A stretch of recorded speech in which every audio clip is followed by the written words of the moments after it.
prometió que yo no me iba a volver a preocupar por el dinero. Y aquí estoy. No sé si voy a poder pagar el próximo mes el apartamento.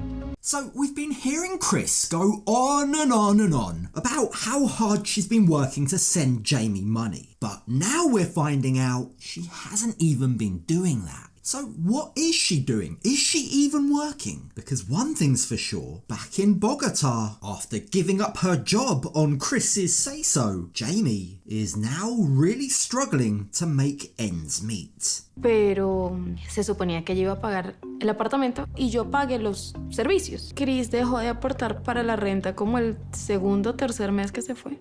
So when we left Kris and Jeymi last week, they were at the worst we've ever seen them. We really got to see a different side to Kris. The way she was talking to Jeymi was unlike anything we'd seen up until this point. And it's becoming more and more obvious as the weeks go by that not everything is as it seems with Kris. It's clearly not all unicorns and rainbows with her, which explains why her marriage is going downhill fast. We haven't been talking hardly at all, and she's still angry that I haven't come back. But I still have to work. I have to pay the bills because she's not got a job yet. Come on, Kris. I find this infuriating. She's there acting like she doesn't know what she's done wrong, pretending like we didn't see her lie to Jeymi's face. She said she'd be back in 2 weeks. It's now been 5 months. But while I do find Kris's lies quite hard to take, I can't help but wonder, why hasn't Jeymi found herself a new job yet? Kris's mum is also suspicious about this. She was working before, and when she got the more expensive apartment, she said that she would go to work so that you could pay for that. But then Jeymi hasn't worked since she got married, has she? Exactly.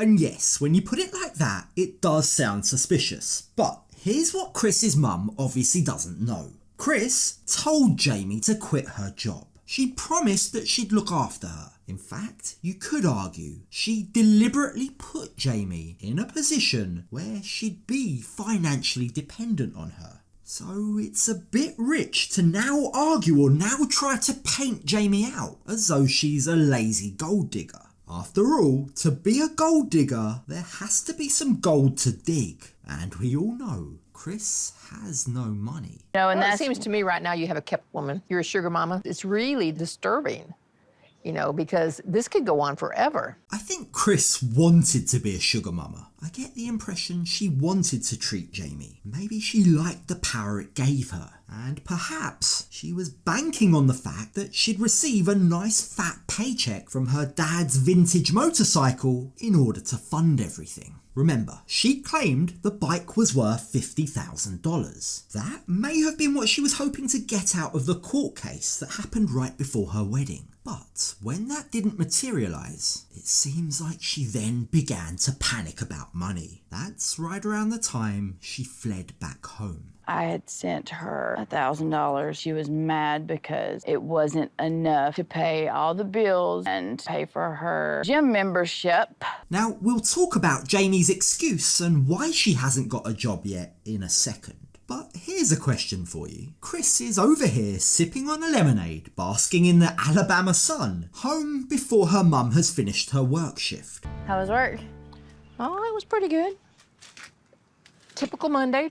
So, is she working as hard as she'd like us to believe? From what we can see, she's glowing right now. She looks like she's just got back from holiday or something. But did anyone else notice how slurred her speech is? She was gonna sell my necklace that has my locket with my dad's ashes in it. See what I mean? How slurry was Kris's speech there? Maybe, who knows, maybe there was some alcohol in that lemonade. Or maybe it's something else. But regardless, it seems like Jeymi is threatening to sell Kris's locket containing her dad's ashes. I really hope that's not true. That must be a very sentimental, deeply meaningful thing for Kris. And as I'm sure you recall, she gave that locket to Jeymi almost like a guarantee, a promise that she'd be back in a few weeks. I want you to keep this.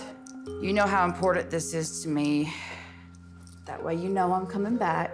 I feel like the fact that Kris needed to give a guarantee in the first place was almost proof that she knew she was going to be gone for longer than she said she would. I mean, who does something that dramatic when they're leaving for a maximum, as she said at the time, of 2 weeks? But either way, that promise went to a bit like their marriage seems to be going. And to be honest, it's no real surprise that Jeymi now looks at that necklace and just wants rid of it. Oh, she needs to understand that for you not to go down there, get your stuff and get back on the plane and leave, she's going to have to do something to show that she really means it. Look, I get that Chris's mum is just trying to be supportive, but it's ironic that she says that when that's pretty much exactly what Kris has done. She went over to Colombia, got married in little over a week, stayed for about a month, then packed her bags, returned home, and had no real plans to come back. I'm sorry, but from where I stand, it's not Jeymi that needs to prove anything. It's her own daughter. But Kris is taking her mum's sympathy and running with it. She seems determined to paint Jeymi in a very specific light. She's not going to help at all. She's not putting forth any effort to even attempt to help. She won't give a little, she won't give it all. Kris is really giving us an insight into how she thinks here. Jeymi offered to work to help pay the bills. When Kris needed her, when she was going through crippling pain in Colombia, Jeymi was a supportive and loving partner, as she has been all the time we've seen her, even despite Kris's lies. But since Jeymi hasn't provided any financial support so far, Kris is trying to convince us Jeymi contributes nothing to the relationship. So let's check up on this allegedly horrible, selfish person in Bogotá, shall we? Kris se fue hace 5 meses, escribe una vez cada tanto, yo le puedo escribir y no responden. En este punto siento que estoy casada con alguien que no existe. It's been 5 whole months, and that was after a year of being in a long-distance relationship. In total, they've only spent about 5 weeks together in person. The whole marriage, the whole relationship is crazy. And right now, Jeymi just needs her friend's support. She needs someone to validate that the way she's feeling isn't unreasonable. So who does she turn to? Well, her hairdresser friend Alex. He was already suspicious of Kris before the wedding, and I think it's safe to say when he finds out what's been going on, he's going to be far from impressed now either. Él conoce a una Jeymi empoderada, una Jeymi entaconada, y me da vergüenza del que él vea que yo estoy dejando que todo esto suceda a mi alrededor. We're really seeing how much this has affected Jeymi. She's normally so bubbly, so full of life, but now she's much more subdued. She even confesses that all of this has taken such a toll on her that she's embarrassed to face her friends. Her friends all know her as an ambitious go-getter. She left her home in Venezuela to seek a better future. Her parents didn't accept her sexuality, so she essentially cut them out of her life. This was a lady who didn't take any crap. Yet here she is now, a shadow of her former self. Sadly, however, the truth is that Jeymi has no one to blame but herself. She can't exactly say that she wasn't warned. No quiero decirlo, pero te lo dije. Sí desaparecía cuando estaban a través de un teléfono y ahora se desaparece por todo este tiempo. And yes, it's a bit of a low blow to say I told you so, but Alex literally did. He warned Jeymi way back when Kris was first in Bogotá. ¿No te da miedo que vuelva a desaparecer como lo ha hecho antes?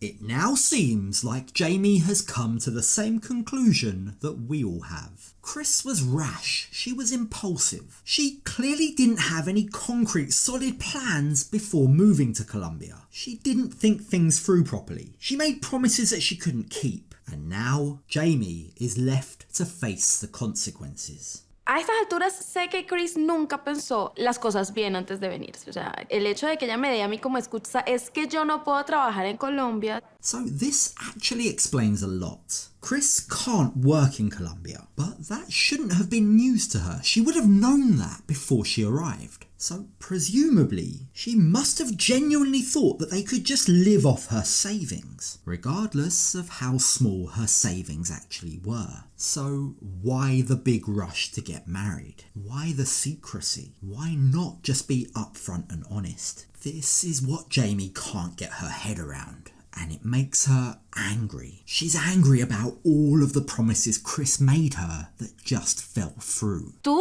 me prometiste a mí crear un negocio de ambas al llegar acá, porque tú no ibas a poder trabajar aquí. Al punto que me dijiste renuncia. So their plan was to launch a business together, have Jeymi give up her job so that she could focus on that business, all the while with Kris working behind the scenes until she got her work permit. Jeymi needed to give up her job because she'd be the only person who could legally work in that business. To Jeymi, she was under the impression that they had a solid plan of action. They knew exactly how they'd make money. And until such time as the business was profitable, Kris would support them both. That was the plan. Only Kris then got cold feet. Sin trabajo y ella, tranquila, no hay problema. Y a los días, ¿qué pasó con tu trabajo? ¿Por qué no has conseguido trabajo? ¿Cómo es posible que en una ciudad tan grande tú no puedas conseguir trabajo? Up until last week, it would have been quite hard to imagine Kris speaking to Jeymi like that. But last week, we saw how toxic she can be. This yo-yoing mood that Jeymi is describing is raising some flags. I wonder why it is or what it is that could have Kris acting completely different from one day to the next. But it also looks like Jeymi's about to explain why she hasn't been able to land a job yet. No es mi culpa ser emigrante. Yo lo estaba intentando. Pero no es tan fácil como Kris piensa porque soy de Venezuela y no todo el mundo quiere trabajar con venezolanos. So Jeymi claims that it's not from a lack of trying. She wants to find a new job. It's just that her immigrant status is counting against her. How true that is, I don't know, but I have read some comments from viewers in Colombia explaining to me that the economic situation in that country isn't that great at the moment. So yeah, I'm inclined to believe that even if it's not 100% true, I mean, you'd like to think that you could find some job in 5 months. But even if it's not 100% true, it's probably likely to be closer to the truth than Kris's version of events. Especially when you also consider what Jeymi reveals next. You see, she claims that despite what Kris is saying, despite the claims that she's been doing manual labour in order to send Jeymi money, that has all been a lie. According to Jeymi, Kris hasn't sent money in months. Pero se suponía que yo iba a pagar el apartamento y yo pagué los servicios. Kris dejó de aportar para la renta como el segundo o tercer mes que se fue. So if Jeymi's to be believed and Kris isn't paying for rent, utilities or Jeymi's gym membership, then where's that money going exactly? How long has this been going on? Because right now, it seems like Jeymi is in a very bad way. Ella prometió que yo no me iba a volver a preocupar por el dinero. Y aquí estoy. No sé si voy a poder pagar el próximo mes el apartamento. Look, the truth is, I didn't particularly think that Kris was an amazing partner, but I also didn't think that she was a bad person. But I'm starting to change my tune. If what Jeymi's saying is true, then Kris's behaviour is quite shocking. What kind of person is okay to potentially leave their loved ones without shelter, without a roof over their heads? If it were to get to that stage, that for me would be inexcusable, and Alex seems to think so too. O sea, yo siendo tú, obviamente yo hubiese terminado eso. Sé que hay muchas personas que me llamen fueran dicho, ya, no más. Es que ya. Pero sí, quiero escuchar. Now, Jeymi reveals that Kris has promised that she's coming back soon, and Jeymi is hoping that with a face-to-face chat, she can at least get some clarity as to what's going on between them. But it seems like unless Kris has some solid answers for her, Jeymi is getting ready to leave this relationship. Can you blame her? She's all alone. Kris doesn't even answer her calls. She doesn't pay for anything. So at this point, she may as well just be single. Finalmente, Kris me contestó el teléfono y me dijo que había comprado el tiquete de regreso para Bogotá. Si vamos con todo o perdemos todo. Jeymi, I think by now you know as well as we do what Kris's promises mean. All I'll say is, don't hold your breath.